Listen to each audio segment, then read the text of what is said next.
Մի օր գիշերվա ուշ ժամի Հայաստանի Կոմկուսի Կենտկոմի քարտուղար Աղասի Խանջյանը Ալազանին իր մոտ կանչեց: Վերջինս տուն վերադարձավ և պատմեց հետևյալը. Հարիզոն ողջանվել է մեր պայծառ Կոմիտասը: Նրան խնամող հանձնաժողովը դիմել է ընկեր Խանջյանին, որ նա ընդունի Կոմիտասի դին և Երևանում կազմակերպի թաղման արարողությունը: Իհարկե Աղասին տալիս է իր համաձայնությունը, սակայն Բերիայի երևանյան գործակալները այդ մասին հաղորդում են Բերիային: Մյուս օրը Բերիան հեռախոսով կապվում է Աղասու հետ և ասում. «Աղասի, լսել եմ, որ Փարիզից ինչ-որ հոգևորական ինչ-որ տերտեր ես բերում Երևանում թաղելու համար: Ես կտրականապես արգելում եմ, հեռագիր թող չուղարկեն, մենք հոգևորականներին թաղելու համար գումարներ չունենք»: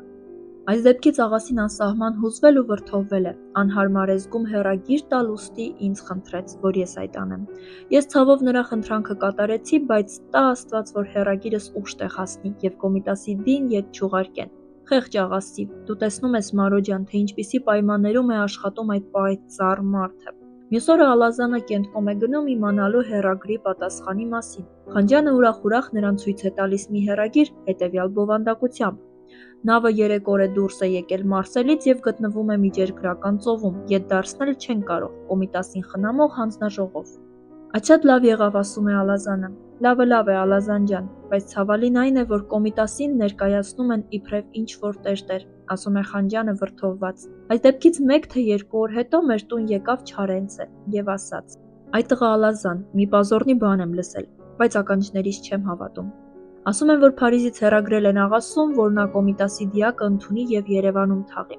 Աղասին համաձայնել է, բայց Բերիան իր երևանյան սիզչիկներից այդ մասին իմանալով կտրականապես արգելել է, ասելով, թե մենք ինչ-որ տերտեր թաղելու համար գումար չունենք: Այո, դժբախտաբար ճիշտ է, բայց բարեբախտաբար հեռագիրը ուշ է տեղ հասել և Կոմիտասին բերող նավը արդեն Միջերկրական ջրերում է, և շուտով Կոմիտասը Երևանում կլինի», ասաց Ալազանը: «Այ տղա, ճիշտ ես ասում, էդ ինչ լավ բան եղավ, թող հիմա Բերիայի սիզչիկները տրաքվեն», ասաց Չարենցը ուրախությամբ: Քիչ հետո նորից լրջացավ, մռայլվեց և հուզված ասաց. «Ինչ-որ տերտեր, միթե Կոմիտասը հայ ժողովրդի համար ինչ-որ տերտեր է: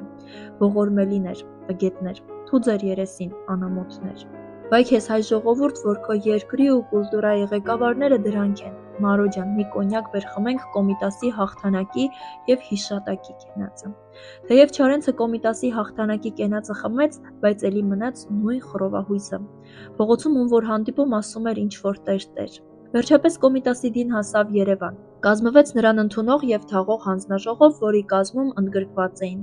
Գրողների միության կողմից Ալազան, Լուսավորության մինիստրության կողմից Արտո Եղիազարյան, Ներքին գործոց մինիստրության կողմից Բերիայի ներկայացուցիչը և այլ մինիստրությունների ու կազմակերպությունների ներկայացուցիչներ: Ցերեկվա ժամը 12-ին հանձնաժողովի անդամների հետ ուղևորվեցինք դեպի Կուլտուրայի տուն: Աբովյան փողոցում մեզ միացավ նաև Չարենցը: Մտանք Կուլտուրայի տան դահլիճ: Բեմի վրա դրված էր Կոմիտասի գեղեցիկ խնամքով պատրաստված դագաղը, որի գլխամասում կար ապակեպատ մի պատուհանիկ, որտեղից երևում էր Կոմիտասի պայծառ դեմքը: Բոլորը լուռ, տխուր և գլխահակ խոնարհվում էին Կոմիտասի առջև: Այդ ժամանակ Բերիայի գործակալը իր ճամպրուկից հանեց լոմիկ ու կացին, բացեց դագաղի կափարիչը և սկսեց շոշափել Կոմիտասի կողքերն ու գրպանները: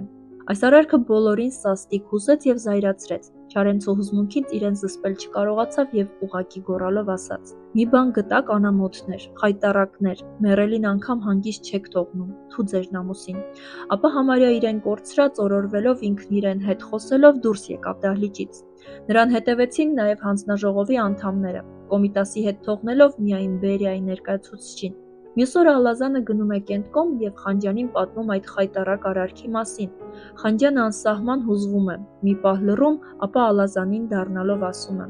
«Ալազան, ես կարևոր գործով պիտի քաղաքից բացակայեմ, խնդրում եմ, Արտոյի և մյուս անդամների հետ միասին մեծ շուկով թաղեք մեր պայծառ Կոմիտասին»: 1936 հուլիսին Բերիան իր առանձնասենյակում գնդակը հարեց Խանջյանին: 1936 թվականին ձերբակալվեց, բռնադատվեց և աքսորվեց Վահրամ Ալազանը: 1937 նոյեմբերին բանտում սպանվեց Չարենցը: 1937-ին ձերբակալվեցին և գնդակահարվեցին Ֆրանսիայից Կոմիտասի աճյունի տեղափոխումը կազմակերպած Դանուշ Շահվերդյանը, նրա կինը և եղբայրը: